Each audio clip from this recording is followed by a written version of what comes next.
E aí, artesão empreendedor, um outra buenas? Olha só, eu quero que seja bem-vindo aí ao terceiro episódio do nosso quadro Café com Artesão. E nesse conteúdo aqui eu quero te informar do que tu vai saber, tu vai aprender aqui, o que vai rolar aqui. Eu vou responder uma pergunta feita por outro artesão empreendedor ou um aspirante a artesão empreendedor, enquanto eu tomo o meu cafezinho. Olha só, não repara na minha voz hoje que tá meio feia, parece que eu tô com uma batata quente na boca, é que eu tô com uma inflamação numa das amígdalas e tá me incomodando bastante, mas como eu tenho esse compromisso de trazer o conteúdo, eu vou continuar as gravações aí tranquilamente até eu melhorar. Mas eu tava bem feio, hoje de manhã eu tava bem feio, eu tava com o meu pescoço bem travado, a boca travada e quase sem voz. Agora a gente deu uma aquecida na garganta e consegue falar um pouquinho. Então não repara nesse jeito engraçado que eu vou estar falando contigo, tá bom? E como eu disse, eu vou tomar meu café e responder a uma pergunta. Eu já tô aqui para isso. Então aproveita e te inscreve aqui no canal e deixa um like, viu? E se tu quiser que eu responda a tua pergunta, é só rolar para baixo e deixar a tua pergunta, porque assim uma hora eu venho aqui e te respondo.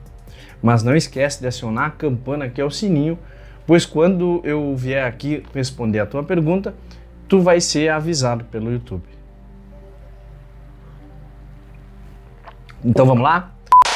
Olha só, eu tenho uma pergunta muito interessante aqui, que, aliás, é do Eduardo Brandão, do Brandão. É uma pergunta simples, porém muito significativa, porque mostra que ele realmente está interessado em ser um artesão empreendedor.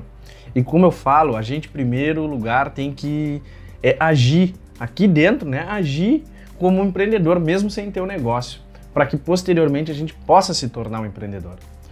Tudo na vida é criado duas vezes. A primeira vez é criada em nossa mente, pois a segunda é criada na vida real. Então a gente pode dizer que é preciso a gente imaginar para que possa se manifestar. A gente primeiro imagina, depois se manifesta. Muito parecido com a fé, não é mesmo? O artesão precisa sentir, precisa pensar como empreendedor, como dono do negócio, para que possa ter sucesso e se tornar um profissional. Em resumo, é preciso sentir, é preciso ser antes da gente ter. É preciso ser antes de ter. E a pergunta do Café com Artesão de hoje é a seguinte.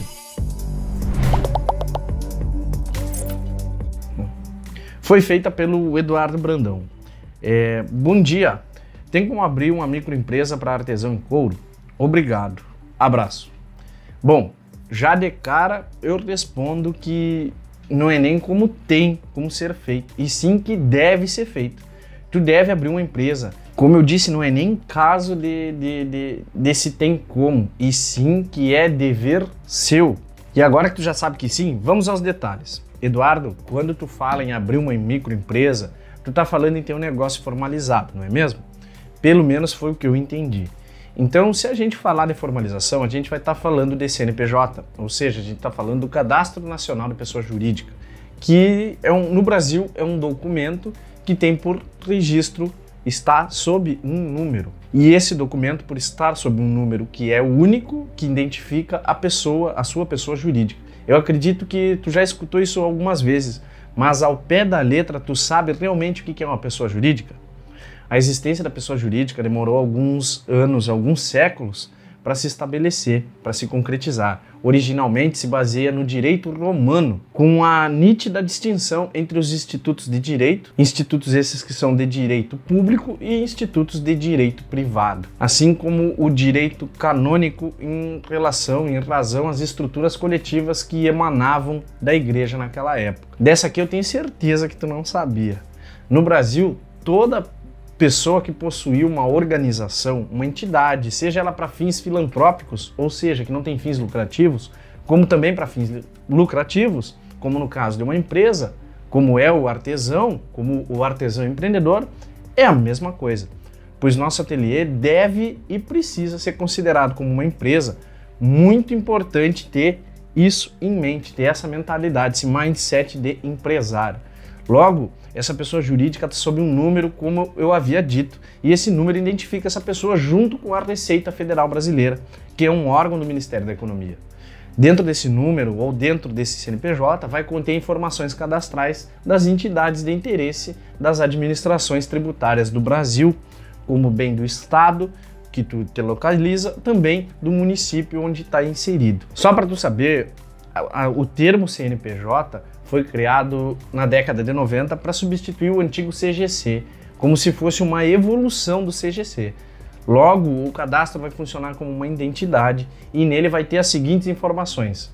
Vai ter a data de abertura, vai ter o nome da empresa, vai ter o título ou o nome fantasia, vai ter o código e a descrição da atividade econômica, juntamente com a atividade econômica principal e secundária. Esse código é o CNAE, Código de Descrição das Atividades Econômicas Secundárias, CNAE.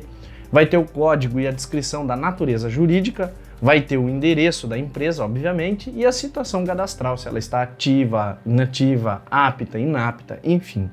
Bom, agora que tu já sabe um pouco mais sobre o que pode fazer para estar cadastrando um CNPJ, tu vai poder fazer esse cadastro através do portal do empreendedor. Lá tu vai ter toda a ajuda que tu precisa para poder iniciar o processo de cadastro. Outra forma também de tu estar gerando esse cadastro é procurando um contador, pois ele é o profissional que está habilitado a abrir empresas para terceiros, além também de te orientar sobre os documentos necessários que tu vai precisar aí para estar abrindo a empresa. Ele também pode te ajudar a decidir qual vai ser o melhor modelo de negócios, um regime tributário adequado também. Dando uma rápida passada nas atividades exercidas do CNPJ, como eu disse, nós temos a atividade principal que está sobre o código CNAE, que é a Classificação Nacional das Atividades Econômicas.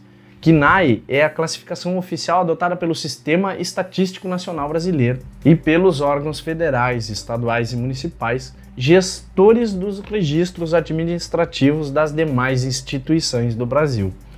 Sabendo qual atividade que será exercida, então a gente tem um código que indicará essa atividade. Como, por exemplo, aqui, uma das atividades do meu CNPJ, por exemplo, é artefatos em couro não especificado anteriormente, o que me permite trabalhar com qualquer tipo de peça em couro, tanto quanto em qualquer tipo de matéria-prima, desde que seja couro, curtido, atanado, cru, enfim. Logo eu quero te pedir aqui para tu deixar um gostei aqui no vídeo, porque daí assim tu me dá um feedback de que realmente esses tipos de conteúdo fazem sentido para ti, que esse tipo de conteúdo desse quadro novo aqui do canal faz sentido para ti. Deixa um gostei e deixa a tua pergunta também. Aqui nós temos um porém, nós temos aí várias atividades referentes ao artesanato. Inclusive tem conteúdo aqui no canal falando sobre isso, especificamente sobre as atividades e os seus respectivos códigos quinais voltado para o artesão. Outra coisa que a gente precisa relevar são, como eu disse, as atividades principais, pois podemos ter no CNPJ mais de uma atividade exercida pela empresa, o que faz com que a gente abra um leque gigantesco.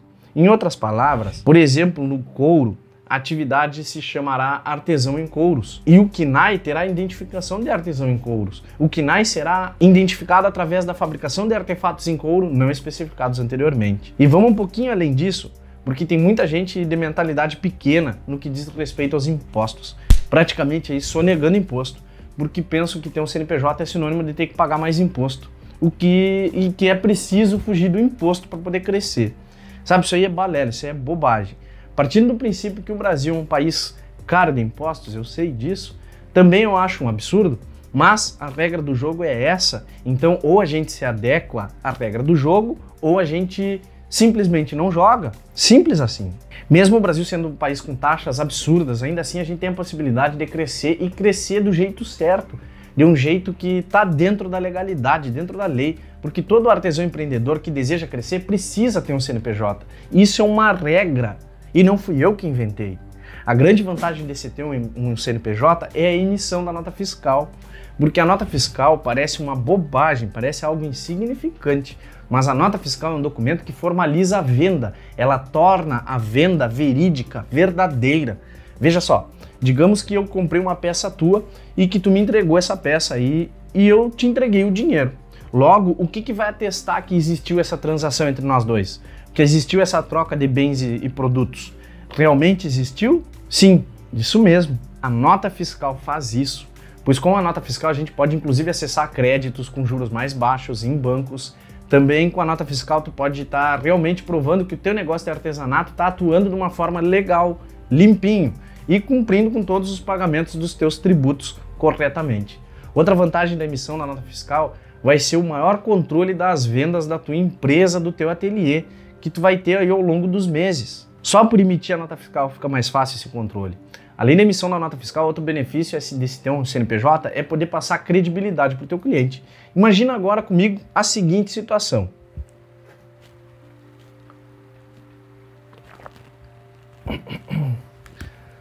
Nós temos aí dois médicos que têm um consultório. Um tem um consultório no centro da cidade, com uma placa enorme na frente dizendo Dr. Fulano, e no outro nós temos um consultório já numa sala qualquer, lá num prédio meio em casa, assim, uma peça nos fundos, que está localizada numa área já mais afastada da cidade, praticamente escondido.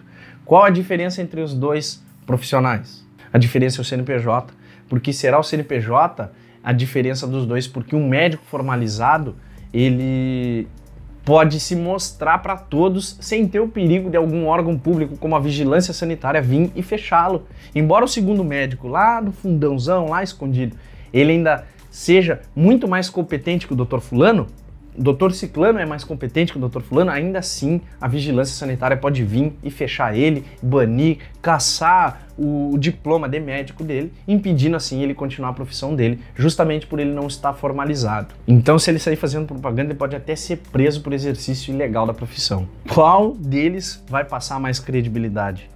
Com o artesão não é nada diferente. Imagina só a seguinte situação, a gente tem dois artesões, um do lado do outro. Artesãos, né? Artesões é aquela peça que arremata as abóbodas das igrejas. Um dos artesãos tem quadros nas paredes, com CNPJ, com licença de prefeitura, com PPCI, entre outros tantos documentos pendurados na parede, com a sua placa de artesanato lá na frente, escrito Artesanatos do Fulano. Enquanto o outro está apenas fabricando peças, nem placa não tem, porque não está cadastrado, não pode, e aí? Me conta agora aí, nos comentários, qual deles vai passar mais credibilidade? Pois é, a formalização passa muito mais credibilidade para o cliente e também faz com que a tua mentalidade, o teu mindset seja completamente diferente. Vamos pegar esse exemplo anterior. Um artesão que tem o CNPJ, ele já se considera e trabalha e age como uma empresa, como o dono de uma empresa. O outro artesão que não tem o CNPJ, ele simplesmente vai confeccionar as peças porque tem um bel prazer de fazer peças. E, obviamente, o artesão que tem o CNPJ, ele tem que levar muito mais a sério o negócio das peças dele artesanais. Por quê? Porque ele tem um negócio, ele tem obrigações fiscais com a sua empresa e ele é o empresário que tem que levar muito mais a sério a sua atividade artesanal. Sem falar que tem outras vantagens, como a do artesão ter um CNPJ, vai permitir ele ter funcionários, e registrar os funcionários com carteira, garantir os direitos do funcionário, como FGTS, contribuição de previdência. Pensa comigo, para que a gente possa passar uma imagem de empresa séria e conquistar o desejo de outras pessoas a trabalhar conosco, será que o CNPJ ajuda ou não ajuda? Me responde aí nos comentários. Olha só, artesão empreendedor, eu quero te entregar um chamado, eu quero te chamar para te fazer parte do meu canal no Telegram. O canal se chama Guasqueiro Raiz. Nele eu passo dicas, insights, sacadas de empreendedorismo para ti que é artesão e me segue aqui. Alguma dica, algum sacada, algum macete, algum insight que eu possa ter ao longo do meu dia, eu corro lá e posto no Telegram. O link para tu fazer parte vai estar na descrição e no primeiro comentário. Bom, Eduardo, eu acho que eu pude te dar alguns insights poderosos aqui sobre se formalizar e como ter uma empresa, abrir uma empresa e estar cadastrado em um CNPJ, pois a formalização não é um bicho de sete cabeças. É tudo muito mais simples. O fato é que por muito tempo nos foi ensinado coisas erradas e a gente precisa ressignificar essas coisas. Artesão, é isso aí. Se tu gostou, comenta aqui o que tu gostou. Compartilha também com outro amigo teu, porque ele precisa ouvir isso. E também me conta aqui qual foi o macete que tu pegou nesse café com artesão. Também não esquece de deixar a tua dúvida, a tua pergunta aqui embaixo, para que num próximo Café com Artesão eu possa responder a tua pergunta. E agora eu vou deixar mais esse conteúdo aqui para que tu possa te aprofundar ainda mais e conhecer a fundo o teu negócio, o teu ateliê e possa sim trilhar a jornada do sucesso, trilhar a jornada dos 5 em 30. Era isso aí, grato pela tua atenção, até a próxima, um grande abraço para ti, toca aí ó. Tamo junto, até o último suspiro.